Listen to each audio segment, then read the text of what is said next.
are readily restored when disruption occurs. It is worth noting that prevention cannot be approached on a purely technical level, as potential dangers have to be weighted up constantly in a trade-off against risk situations.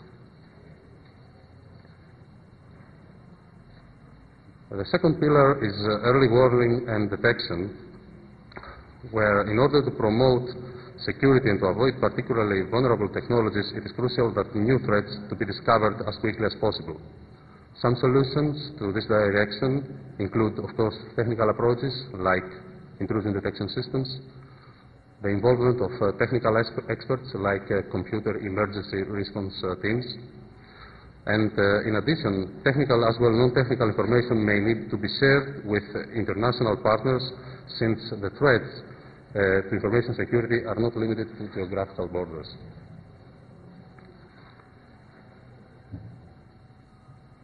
The third pillar is diagnosis and reaction, and includes the identification and correction of the causes of a disruption.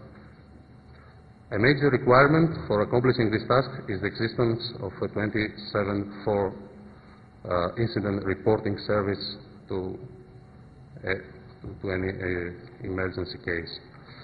And we must have in mind that attackers often prefer to execute their attacks on the information infrastructure at times when they expect to face few immediate countermeasures.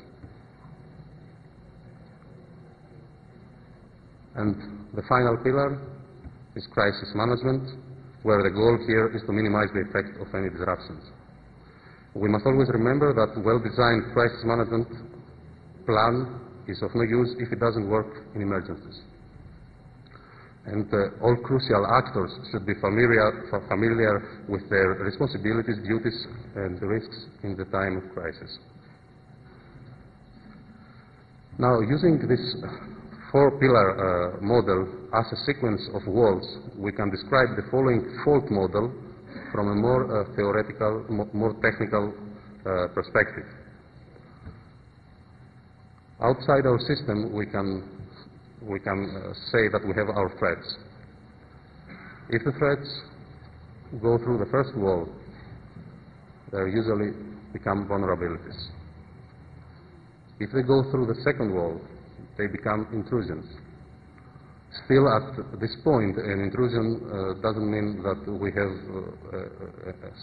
a problem in an error in our system, but usually it is very probable. If intrusions go through the third wall, diagnosis and reaction, we have, of course, the errors.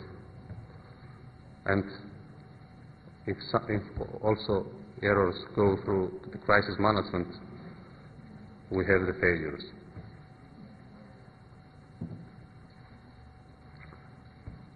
If we also try to make another categorization, we could say that the first wall is, in technical means, is the proactive security measures that we usually have, while the rest three walls are the reactive measures that we take. So we have security in the first category and resilience in the second.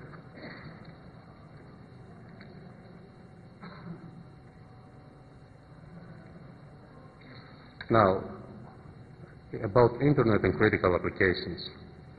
The Internet is a communication environment that has become an essential part of our everyday life, in the same fashion that electricity or the telephony network have become essential over the last 100 years. The more products and services we access through it, the more dependent we become on its functionality and availability. Indeed, this functionality of the Internet has outgrew its initial goal, which was just to transfer information between distant sites. We now expect from the Internet to transfer trust and to operate in new critical areas.